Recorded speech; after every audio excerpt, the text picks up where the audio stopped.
Bon matin tout le monde. C'est avec beaucoup de plaisir que je me joins à vous ici au Centre de réadaptation Marie-Enfant. Il y a déjà plusieurs années que je soigne des gens qui butinent entre Sainte-Justine puis Marie-Enfant, puis c'était comme une petite bulle dans ma tête, là. Il y a Marie-Enfant quelque part pas loin, mais l'horaire étant occupé, on n'a jamais la chance de venir jusqu'ici. Alors, avec une partie de mon équipe ce matin, on était fort heureuse là, de se joindre à vous puis de passer une journée en votre compagnie. Je suis la seule européenne de Sainte-Justine dans les parages aujourd'hui, puis je suis de garde. Alors, si jamais la pagette sonne, là, je m'excuse en avance, mais on devrait être correct. Alors, on va...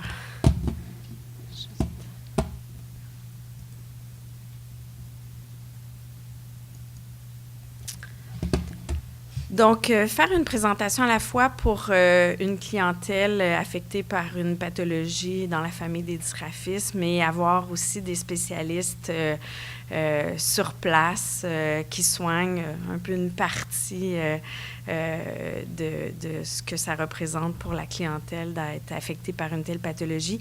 C'est pas une mince affaire parce que de faire en sorte qu'à la fin de la présentation, vous soyez tous heureux d'avoir assisté à la présentation puis que vous sortez ici avec le sentiment d'avoir appris quelque chose, bien, c'est pas un mince défi.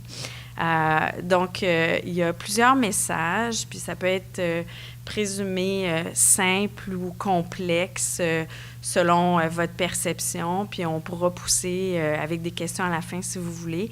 Donc, moi, là, la vie, c'est pas compliqué, puis il faut voir les choses simples avant tout. Alors, si les diapositives vous apparaissent comme étant trop simples, trop enfantin, comme trop enfantine comme image, là, l'idée derrière tout ça, c'est de partir avec un concept simple puis à la limite de le rendre plus complexe en cours de route.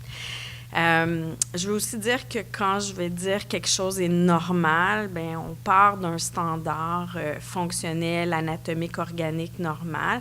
Mais après ça, chaque personne a sa normale à elle. Et donc, c'est pas mal vouloir s'exprimer que de dire quelque chose de normal versus pas normal. C'est juste pour simplifier les explications.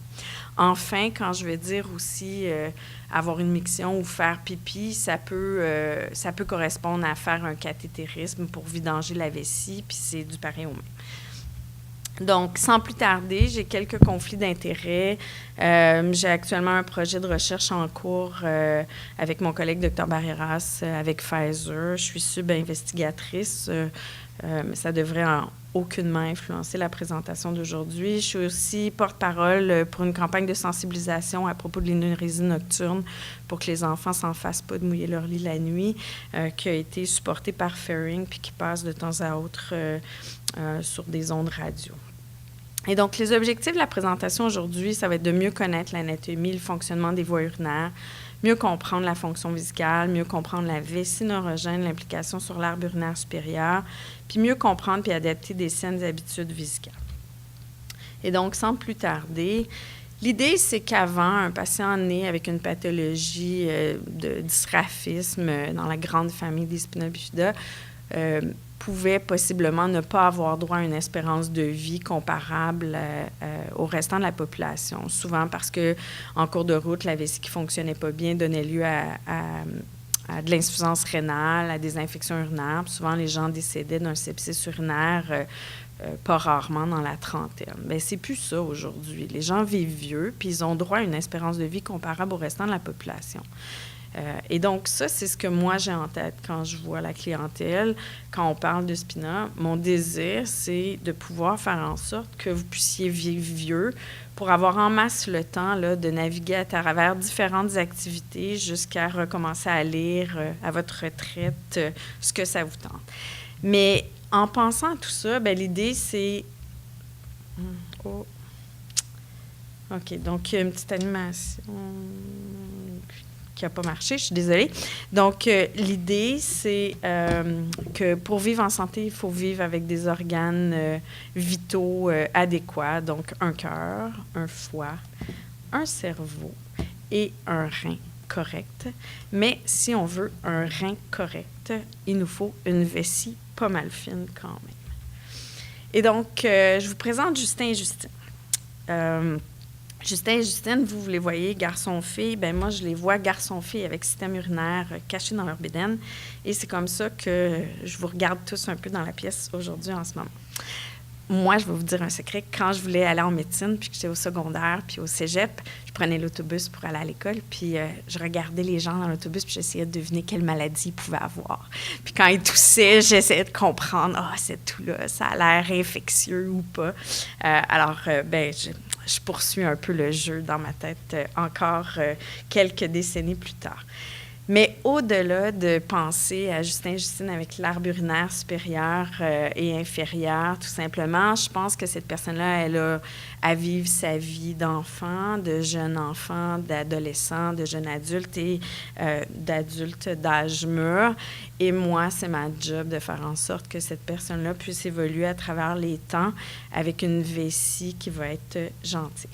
Donc, si on parle de voie urinaire supérieure, on parle des reins, du système pyélo-caliciel qui correspond en fait à des petites branches, un peu comme des branches d'arbres de drainage, puis aux uretères.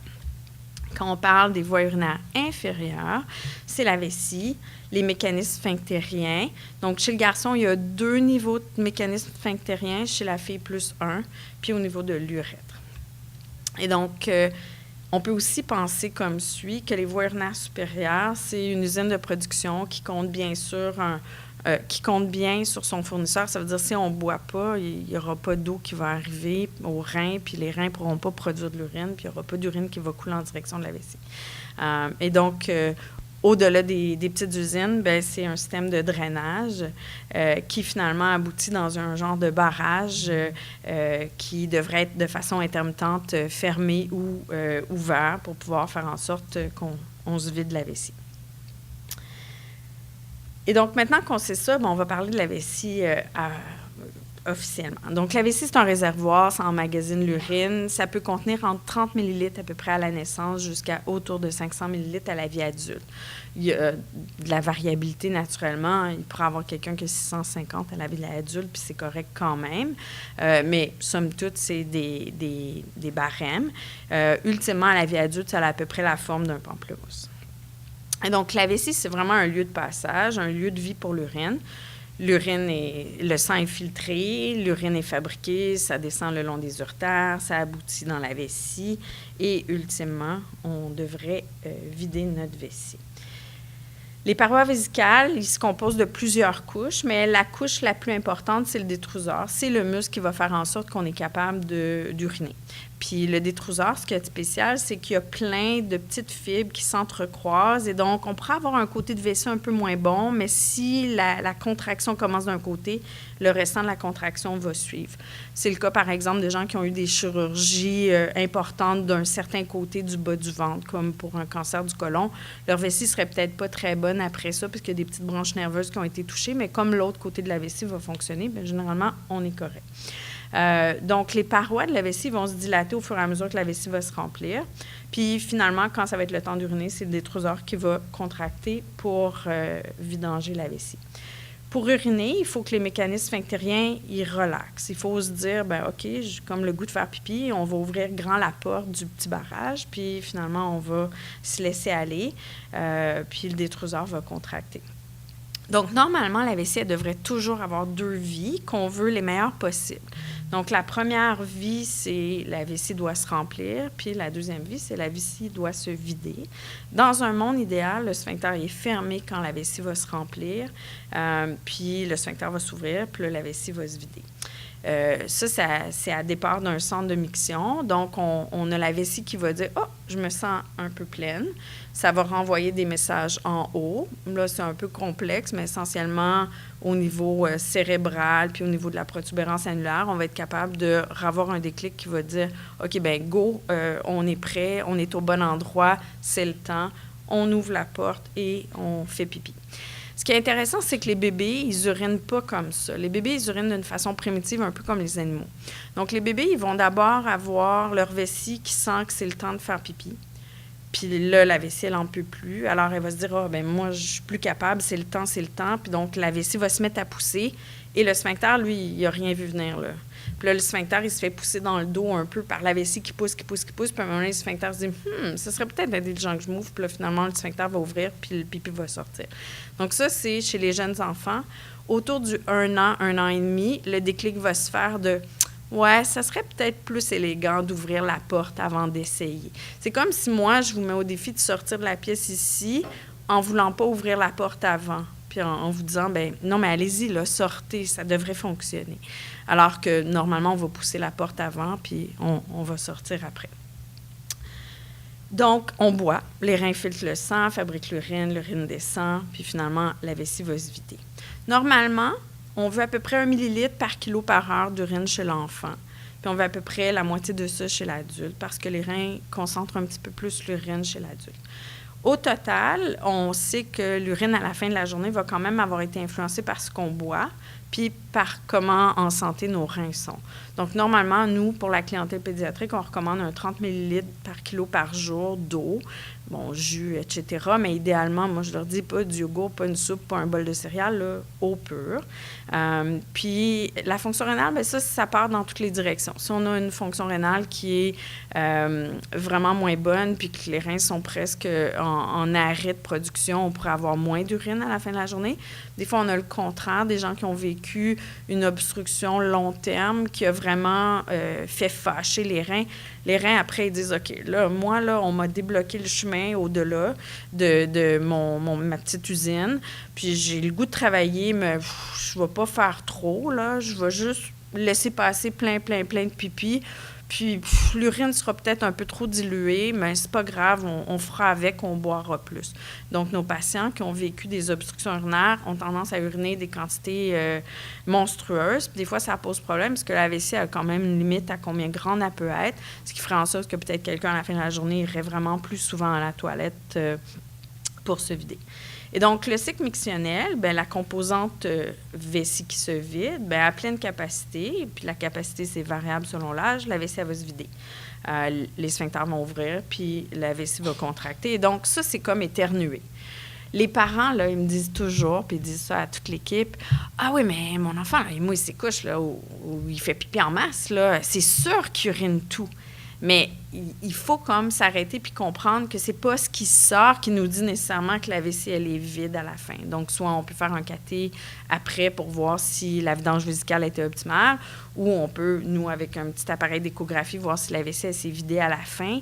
Mais l'idée, c'est on devrait pouvoir, à chaque fois qu'on uriner puis pousser jusqu'au bout. Et donc, si on fait des cathés, on devrait vouloir reproduire ce même concept-là et donc être sûr qu'on fait notre cathé jusqu'au bout, pas juste, là, comme nos adolescents, un peu de pipi sort, puis ça a l'air correct, puis on s'arrête, ça marche pas.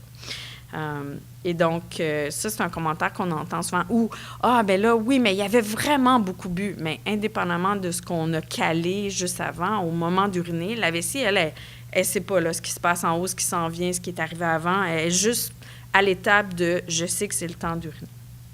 Donc, ça, c'est un concept important. Et donc là, on embarque dans les pictogrammes simplifiés de mon cru. Bien là, j'ai choisi une fille, là, mais vous pouvez décider que c'est un gars ou un transgenre, c'est pas grave. On devrait tout uriner globalement dans la vie, du moins produire de l'urine puis vider notre vessie. Alors ici, on voit le début du cycle où la vessie, elle est vide, puis le sphincter est fermé, tranquillement, pas vite. La vessie se remplit. Et finalement, comme on n'est plus des animaux ou des jeunes enfants, normalement, on souhaiterait un sphincter qui choisit de s'ouvrir pour finalement se vider ou, équivalent, faire un cathé. Quand on imagine ce cycle-là, après ça, on peut le voir dans le temps. Alors, on peut imaginer quelqu'un à 7 heures le matin qui a traversé le cycle, puis finalement, à 9 heures, c'est le temps d'aller faire pipi, quelque chose qui serait considéré comme à peu près normal. Et donc, quand les gens viennent nous voir avec leur calendrier, c'est ça qu'on a en tête. C'est OK, mais qu'est-ce que tu as produit comme urine? Si, par exemple, tu me dis que tu as fait 200 millilitres à 7 heures, 200 à 9 heures, puis après, tu n'as pas du tout uriné jusqu'à 8 heures le soir, puis là, à 8 heures, tu as refait 200, mais quelque chose qui ne va pas, là. Tu as vraiment, vraiment moins bu dans la journée, ou tu m'as oublié des pipis, ou tu me triches ça un peu. Donc, dans le jargon anglophone, dans le monde de l'urologie pédiatrique, on parle des parking calendars, les calendriers que les gens remplissent en arrivant avant le rendez-vous, ou dans le stationnement, ils savent qu'on va les chicaner s'ils ne nous ont pas fait leur calendrier. Puis donc là, ils vont nous remplir les calendriers comme ils pensent. Alors, comme pas si rarement que ça, je vais avoir quelqu'un qui me marque à 7 heures 150, 9 heures 150, 11 heures 150. Puis là, puis là, ils m'en mettent, là. Mais là, des fois, ça n'a plus d'allure, là. L'enfant a l'air d'avoir uriné 3 litres, mais dans mes calculs à moi, il devrait uriner 800 millilitres à la fin de la journée. Puis là, des fois, je dis, bien là, ça n'a vraiment pas d'allure. Votre enfant, il urine vraiment trop. Je suis très inquiète. Il y a quelque chose d'anormal. On va y faire des prises de sang. Soit les reins ne marchent pas, ou soit il y a un diabète qu'on ne savait pas. Parce que là, uriner autant sur 24 heures, c'est complètement inadéquat. Puis là, je vois les parents commencer à dire, peut-être on s'est trompé. Peut-être c'était pas tout à fait ça. Alors, l'idée, c'est on fait ça pour essayer vraiment de comprendre la vie de la vessie de votre enfant ou de vous comme adulte ou d'un patient en particulier. Puis l'idée, c'est pas juste pour le fun de calculer combien puis à quelle heure, c'est vraiment d'avoir un concept clair de comment la vessie vit sa vie au quotidien. Et donc, c'est important. Puis là, moi, je vous dis que je vois clair à travers les calendriers, mais mon équipe aussi, elle voit clair. Fait que tout le monde est capable de réaliser ça n'a pas d'allure, ces calendriers-là, ou pas. Puis, c'est correct. On prend ça avec un grain de sel. Et donc, une autre façon de voir la façon de fonctionner de la vessie, c'est d'interpréter un peu la vessie, elle est vide, elle est en train de se remplir, elle va se vider. Et donc, ça serait comme une présomption d'une vessie normale qui se vide soit par miction volontaire ou soit par cathé. Et donc, la vessie, elle se remplit, puis c'est le temps de se vider. Puis de façon assez harmonieuse au fur et à mesure que la journée avance, c'est un peu le même phénomène qui se passe. Dans la nuit, on produit moins d'urine. Il y a des hormones qui disent à notre corps, là, il fait noir, là, c'est le temps de dormir, on se calme le pompon, on est en mode moins de production. Là. Les reins deviennent un peu des éponges, puis ils gardent la production urinaire en stand-by jusqu'au petit matin. Donc, même quelqu'un à jeun qui a un soluté, qui passe son 24 heures avec son soluté, pendant qu'il fait dodo, il va produire moins d'urine dans la nuit que dans la journée, même si l'entrée de liquide est exactement la même. Donc, c'est pour ça que, généralement, on peut aller se coucher le soir, puis peut-être pas se réveiller dans la nuit puis faire pipi. Donc, à l'instar de ça, les patients qui ont de l'énurésie nocturne, des fois, on va proposer une hormone, la vasopressine, pour justement faire l'effet rein-éponge dans la nuit. Mais des fois, on voit, basé sur les calendriers, que ça n'a pas l'air de se passer du tout comme ça. Donc, ça pourrait être l'exemple de quelqu'un qui a vraiment l'air d'avoir attendu beaucoup, puis que là, il me fait un calendrier de 750 millilitres. Après ça, ça a l'air la même affaire, mais un tout petit volume. Puis là, par exemple, moi, je viens de le voir uriner en clinique, puis j'ai été capable de savoir qu'il ne se vidait pas au complet. Fait que je peux imaginer qu'il y a peut-être des fois à la maison que c'est la même affaire. Alors moi, souvent, je dis aux gens, il faut que tu imagines que moi, je suis chez nous avec ma machine, là, puis que je suis en train de réaliser que tu ne vides pas ta vessie.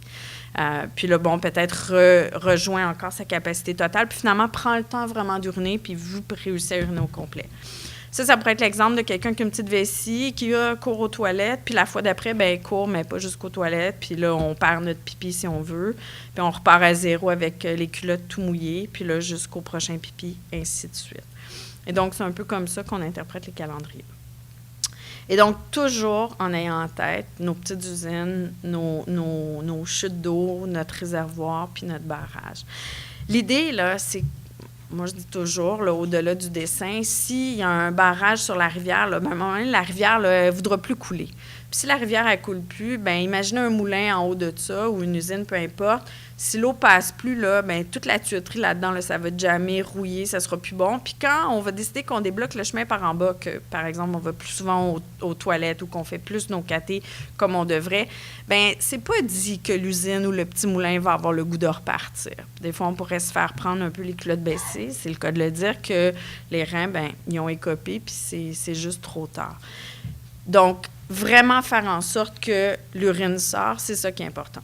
Puis quand on remonte à l'image de tantôt de Justin et Justine que je vois avec leur système urinaire, bien, c'est sûr que quand les gens, et je les côtoie, qui sont dans mon bureau et qui ont de l'incontinence urinaire, je veux les soigner, là, je veux que ça aille mieux de ce côté-là parce que socialement, c'est sûr que c'est un élément qu'on veut pouvoir adresser. Mais par contre, moi, je suis la police des reins, là. Moi, ma job, ultimement, c'est les reins. Si un patient, dans le décours de son suivi, avait des reins normaux à un moment donné dans sa vie, puis soudainement les a pas, bien, on a dormi au gaz, là. On a manqué le bateau, on n'a pas fait notre job, on n'a pas mis nos culottes pour dire à la personne, mais fais tes affaires parce que là, tu es en train d'abîmer tes reins.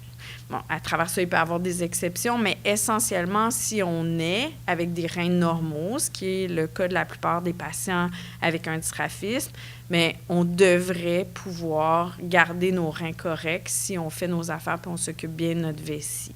Fait que c'est vraiment ça qui est important. Fait que oui, quand les gens viennent nous voir, ils veulent régler l'incontinence, les fuites urinaires, tous les aléas de comment la vessie, elle marche ou elle marche pas, mais moi, derrière ça, j'ai toujours les reins dans ma tête. Puis si, par exemple, quelqu'un n'est pas à son affaire puis veut la meilleure chirurgie en ville, la Cadillac des chirurgies, bien, c'est ma responsabilité de ne pas faire la chirurgie pour être sûr que je ne mets pas dans le trouble les reins de cette personne-là. Parce que le défi, surtout par la pratique pédiatrique, c'est que si quelqu'un de 8 ans décide de boycotter les soins que je propose pour quelques années, bien, peut-être que cette personne-là, rendue à 24 ans, va être bien malheureuse d'avoir pas fait les bonnes affaires et d'avoir gaspillé un peu sa fonction rénale pendant ces quelques années-là. Donc, des fois, il faut mettre le pied à terre. Puis, il y a des gens dans la pièce ici qui savent là, que quand c'est le temps de prévoir une grosse chirurgie, on se voit encore et encore et on s'en parle et on s'en parle encore pour être sûr que les enjeux sont clairs pour tout le monde. Et donc, ça, c'est vraiment la priorité. Pourquoi je n'ai pas parlé aujourd'hui plus des reins que mon choix de présentation quand j'ai parlé avec Laurence initialement, c'était de parler de la vessie? C'est que ça, là, le contrôle de ça, vous l'avez. Comme patient ou comme personnel soignant, on ne peut pas beaucoup modifier les petits filtreurs de reins, mais on peut vraiment s'occuper de dire, bien, vide mieux ta vessie, prends plus tes médicaments, fais plus tes cathés, soigne mieux tes infections urinaires, alors que les reins, bien, ils écopent par ricochet, d'où le désir de parler de la vessie aujourd'hui. Et donc, on avance tranquillement pas vite et on va parler de vessie neurogène plus en profondeur. Et donc, de façon simple et imagée, quand on parle de la capacité vésicale, on a en tête une bulle qui se remplit. Et donc, disons que pour un individu donné, on pense que cette vessie-là serait la vessie normale. Bien, on pourrait imaginer que pour cette même personne-là, la vessie pourrait être trop petite ou plus grande, pour différentes raisons. À la limite, la grandeur comme telle, c'est pas si problématique, mais si quelqu'un est supposé fabriquer 2 litres d'urine par jour, si le réservoir est plus petit, il va peut-être falloir vider la vessie plus souvent. Si le réservoir est plus grand, on pourra peut-être attendre un petit peu plus. Par contre, il y a des enjeux d'attendre un peu plus de stagnation d'urine, plus d'infections, etc. Au-delà de la grandeur de la vessie, il y a le muscle principal qu'on a parlé tantôt, le détrusor. Et donc, on pourrait imaginer un muscle un peu trop faible ou un muscle un peu trop fort pour une capacité donnée. Donc là, on peut extrapoler, puis on peut avoir cette petite vessie-là qui a un muscle comme ça, cette grande vessie-là qui a un muscle comme ça, ainsi de suite. Et donc, normalement, on imagine un peu comme tantôt les images de grandes vagues, là, de je me remplis, je me vide, je me remplis, je me vide. Et donc, si on progresse dans le temps, le cycle de la vessie pour quelqu'un serait la vessie se remplit, se remplit, se remplit, et on fait pipi. Et donc, le pipi réussit à sortir ou on fait un cathé. Mais il pourrait arriver, par exemple, qu'une autre personne a le même genre de vessie, mais que finalement, le muscle n'est pas très, très fort, puis que quand c'est le temps d'uriner, bien, le muscle n'embarque pas, puis on ne réussit pas à se vider. Un cas classique du monde adulte, c'est les patients avec diabète, entre autres, qui ont une atteinte au niveau de leur paroi vésicale, puis que la paroi vésicale, elle est moins forte. Normalement, c'est important de comprendre que la vessie, elle se remplit, puis jusqu'à la toute fin, là, ça ne devrait pas faire de différence. On devrait, si par exemple, la vessie se remplit à 9 h jusqu'à 11 h, bien, à 9 h, 9 h 15, 9 h 30, jusqu'à 11 h moins 5, là, on devrait pouvoir marcher dans le corridor sans avoir de sensation particulière. Mais à 11h moins 3, on va peut-être avoir un premier déclic qui dit « Oh, il me semble que j'ai un petit quelque chose, une petite envie qui s'en vient. » Puis là, le message va revenir, puis va revenir encore si on n'est pas allé à la toilette. Généralement, on a le message à peu près 3 fois. Puis on a le message quand la vessie est à peu près pleine. Il y a certains patients qu'on observe des fois qui ont une sensation rapide d'avoir l'impression d'avoir envie. Ça signe différentes affaires, mais généralement, c'est sur la fin qu'on a la perception d'avoir envie. Puis généralement, on a un peu de lousse. Donc, on peut aller on peut être à la station-service en train de mettre de l'essence puis dire « j'ai comme envie, mais là, c'est pas la place. » Puis finalement, il faut que j'aille au guichet automatique, puis finalement, même affaire. Mais rendu à la maison avec la clé dans la porte, bien là, ça presse. Ça, on appelle ça aussi le syndrome de la clé dans la porte, mais essentiellement, on a une petite marge de manœuvre, mais il ne faut pas en abuser. Donc, le remplissage vésical, nous, on l'étudie dans la vie avec les études urodynamiques. On est capable de se douter un peu de comment la vessie se comporte, mais ultimement, on peut vraiment le documenter. Et donc, habituellement, du début à la fin, du 9h à 11h moins 5, on devrait à peu près pas percevoir de différence. Et donc, si on a un capteur de pression dans la vessie au bout d'un cathéter, on devrait à peu près pas voir de différence. Des fois, vers la fin, ça monte une petite affaire. Mais si la vessie se remplit avec un muscle qui n'aime pas ça puis qui commence à contracter, bien, on va voir le niveau de pression monter en cours de route. Des fois, la vessie, à travers la pression qui monte, va quand même pouvoir grandir. Donc, on est capable de remplir puis mettre plus de volume. On a une capacité qui évolue à la hausse, mais la pression aussi. Des fois, la grandeur de vessie ne change pas tant que ça, puis la pression fait juste s'empirer. Puis il y a différentes variables où on a soit la pression qui monte ou la pression monte, redescend un peu, ainsi de suite. Puis là, ça, c'est important parce que c'est comme si le barrage, là, il est en train de déborder. Puis le niveau de remplissage du barrage va faire en sorte que les chutes qui descendent vont quasiment vouloir remonter, un peu comme les saumons qui remontent la rivière. Donc ça, c'est vraiment pas souhaitable. Il y a eu des études, il y a maintenant quelques décennies, qui avaient été faites chez les chiens, 40 chiens à peu près. Aujourd'hui, en 2018, là, tout le monde rirait de cette étude-là, puisque 40 chiens, ça n'aurait pas nécessairement une grande valeur, mais cette étude-là de McGuire a transcendé toute la littérature urologique. Puis l'idée, c'est que quand les pressions montent en haut de 40 chez les chiens, ça a été démontré clairement que ça abîmait les reins des chiens. Et donc, on a une anatomie urtère, rein et vessie qui ressemble beaucoup aux chiens. Et donc, on a extrapoler ça au monde des humains. Puis donc, quand on a des pressions en haut de 40, on est vraiment inquiet. Puis dans la vraie vie, ça fait du sens, malgré que l'étude des 40 chiens est boiteuse, parce qu'on le sait, des gens qui ont des pressions plus basses, généralement ont des reins qui tiennent le coup, puis quand les pressions sont trop hautes, les reins ne tiennent pas le coup. Donc, on pourrait avoir un patient qui vient faire son étude urodynamique, qu'on remplit sa vessie jusqu'à, par exemple, 600 millilitres, et la pression monte, mais elle devient vraiment pas belle, disons 30-40, à partir de 400 millilitres. Là, on peut regarder ça et se dire « Oh mon Dieu, ça n'a pas d'allure, les pressions sont bien trop hautes. » Mais si on regarde les calendriers de la personne et que les calendriers sont vrais et que les volumes sont autour de 300 millilitres toujours, bien, la personne, elle ne se met pas dans le trouble. Elle n'a jamais des pressions dans la vraie vie qui montent autant parce que moi, en laboratoire d'urodynamie, on a prouvé que les pressions deviennent très hautes seulement sur un très gros volume. Donc, ça peut être des façons de dire, OK, je vois qu'il y a des choses qu'on n'aime pas, mais dans la vraie vie, ça ne se produit pas, fait que c'est correct.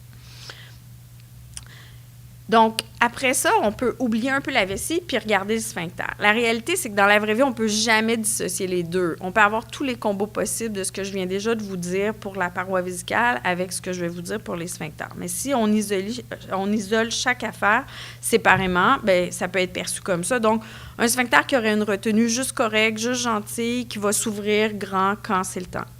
Un sphincter qui est trop tonique, qui reçoit comme toujours le message de se fermer. Ça serait pas génial quand c'est le temps d'uriner. Ou un sphincter trop grand qui fait juste que l'urine coule.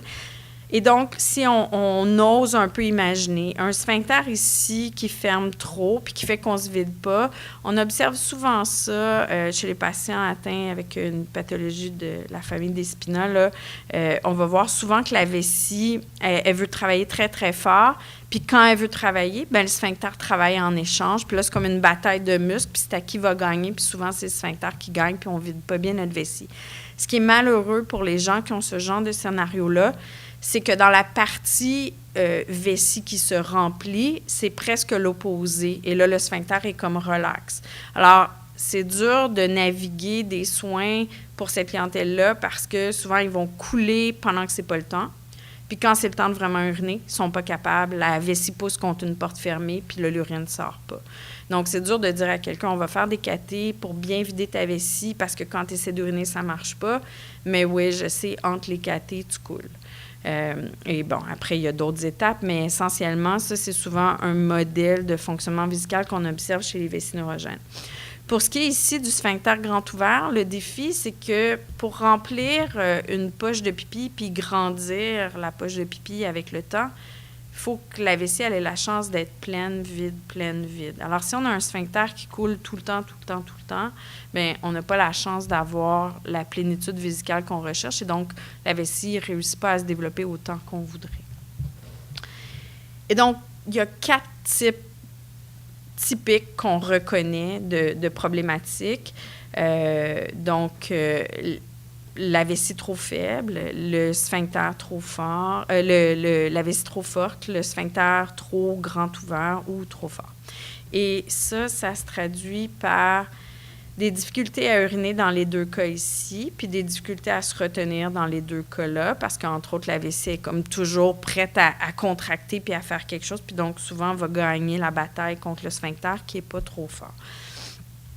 Et donc, on peut aussi observer, quand c'est le temps, de voir comment les gens urinent, différents profils de miction. Et donc, pour ce qui est des patients qui ont de la misère à se retenir, ils vont peut-être souvent être aux toilettes, peut-être avoir des fuites dans leurs sous-vêtements, dans leurs couches, mais quand c'est vraiment le temps de se rendre à la toilette, si tu as une vessie très, très forte avec un sphincter gentil, si vraiment je réussis à te mettre à côté de la toilette, à te faire boire, à avoir ta vessie pleine, puis à te laisser uriner, bien, tu vas uriner bien correctement, comme l'éternuement au complet qu'on souhaite, qu'on recherche. La même chose pour quelqu'un qui a un sphincter un peu lousse. Dans la communauté en général, le classique, c'est les madames qui ont accouché puis qui ont les muscles un peu faibles. Bien, ils vont aller aux toilettes puis ils vont uriner bien correctement. Pour les autres amis, si on a un sphincter qui vient toujours un peu empêcher la vessie d'uriner, bien peut-être qu'elle va réussir à uriner, mais tant bien que mal par poussée. Soit le muscle va pousser en séquence, puis le sphincter va venir un peu changer la façon que l'urine sort, ou soit même l'abdomen va renchérir pour essayer de pousser encore mieux. La même chose ici, c'est souvent l'abdomen qui va venir un petit peu pousser par coup. Parce que les muscles abdominaux, ils ne sont pas comme une vessie. La vessie, elle, son travail, c'est de dire, quand tu pars, là, tu pars jusqu'au bout. Donc, ça contracte tant qu'on n'a pas fini. Le muscle de l'abdomen va pousser, relaxer. Il n'est pas capable de garder une poussée soutenue. Donc, c'est pour ça qu'on va observer un tracé de cette façon-là. Et donc, comment on va soigner les gens? C'est vraiment des grandes lignes, puis toutes les options peuvent être dans l'ordre ou dans le désordre, puis mélangées à travers ça. Mais essentiellement, si on n'arrive pas à uriner adéquatement parce que le muscle est trop faible, on va avoir possibilité d'avoir recours à des cathés. Donc, un peu ici, la même chose. Si c'est difficile d'uriner, on pourra prendre des cathés pour vider la vessie. Mais peut-être aussi qu'on pourra avoir de la médication pour aider au niveau sphinctérien, puis dire au sphincter, là, les nerfs. Puis on utilise des médicaments dans la famille des médicaments pour les maladies de la prostate, chez les messieurs qui ont des grosses prostates musclées qui bloquent le chemin. La difficulté, c'est que chez les gens dont la raison d'avoir un sphincter comme ça est une cause neurogène, c'est plus difficile d'avoir l'effet du médicament sur le sphincter. Soit un sphincter, il est vraiment têtu, il fait à sa tête, puis l'effet des médicaments est discutable, mais ça vaut la peine des fois d'essayer. Pour ce qui est des difficultés à se retenir, donc un muscle trop costaud qui veut toujours être prêt à contracter, on va avoir recours à de la médication. Mais des fois, à l'extrême des doses qu'on peut utiliser pour calmer la paroi de vessie, c'est parfois pas assez. Et là, à ce moment-là, on peut avoir recours à une chirurgie où on va ouvrir la vessie, prendre un morceau d'intestin, par exemple, et changer la configuration de la paroi vésicale, un peu comme une balle de baseball qu'on coud, tout simplement. Pour ce qui est de la difficulté à retenir quand on a le sphincter un peu trop lâche, si on veut, bien, à ce moment-là, il peut y avoir des chirurgies pour travailler au niveau des mécanismes sphinctériens. Et donc, de façon un petit peu plus précise, sans que ce soit le but de la présentation aujourd'hui, les chirurgies peuvent être considérées pour des possibilités. Et donc, pour la vessie, je vous parlais d'agrandissement vésical. C'est un peu la mode aussi, les injections de Botox. C'est sûr que moi, je soigne la clientèle pédiatrique. Donc, du Botox aux 6 à 9 mois dans la vessie pour toute une vie, c'est d'abord beaucoup de coûts, puis ça ne règle pas nécessairement le problème sur le long cours. Il y a aussi de la tachyphylaxie, donc de l'accoutumance aux injections qui ont été rapportées. Donc, des fois, on va plus avoir recours au Botox chez la clientèle plus adulte. Pour ce qui est des chirurgies au niveau du sphincter, on peut avoir un petit hamac, un genre de bandelette qu'on met autour, puis qui vient supporter vraiment la vessie, un sphincter urinaire artificiel, une plastie du col qui est presque essayer de fermer complètement la sortie de la vessie pour que ça retienne mieux encore l'urine. Des fois, on va même jusqu'à fermer complètement le col puis utiliser un autre chemin puis créer possiblement avec une ou l'autre de toutes ces options-là aussi un chemin alternatif pour vidanger la vessie, là, communément appelé Mitrofanoff, à la suite du nom du docteur qui a pensé à ça. Et donc, l'idée, c'est vraiment d'avoir des habitudes vésicales adéquates pour préserver les reins, pour que la chute d'eau soit à son meilleur, que le réservoir soit gentil, que le barrage ouvre adéquatement quand c'est le temps. Et donc, l'idée, c'est toujours de penser, bien, il faut que la vessie elle puisse bien se remplir, bien se vider. Puis pour ça, bien boire, aller aux toilettes quand c'est le temps, faire pipi ou faire les catés au moment. Puis si les gens ont déjà eu des reconstructions urinaires puis qui ont du mucus parce qu'il y a une paroi intestinale combinée à la vessie, mais c'est important aussi de faire adéquatement les irrigations pour bien nettoyer le mucus. Parce que sinon, c'est un peu le même concept, on ne vide pas bien la vessie. C'est sûr que parallèlement, sans en avoir parlé durant la présentation, les habitudes intestinales, c'est important. Puis on n'est pas sans savoir qu'on peut avoir les extrêmes de constipation sans bon sens avec incontinence fécale jusqu'à l'autre bout. Et d'avoir une fonction intestinale optimale, c'est souhaitable pour aider la vessie à être à son meilleur aussi. S'il y a des médicaments qui sont proposés, prendre les médicaments, puis bien remplir les calendriers pour que les gens qui soignent la personne concernée puisse avoir vraiment un portrait clair de comment la vessie fonctionne. Et donc, l'idée, c'est, on est content de soigner la clientèle avec Spina, mais si les gens vont bien, bien, on les voit moins souvent, puis c'est tant mieux comme ça. Mais s'il le faut, bien, on est toujours heureux de vous accueillir chez nous à Saint-Justine.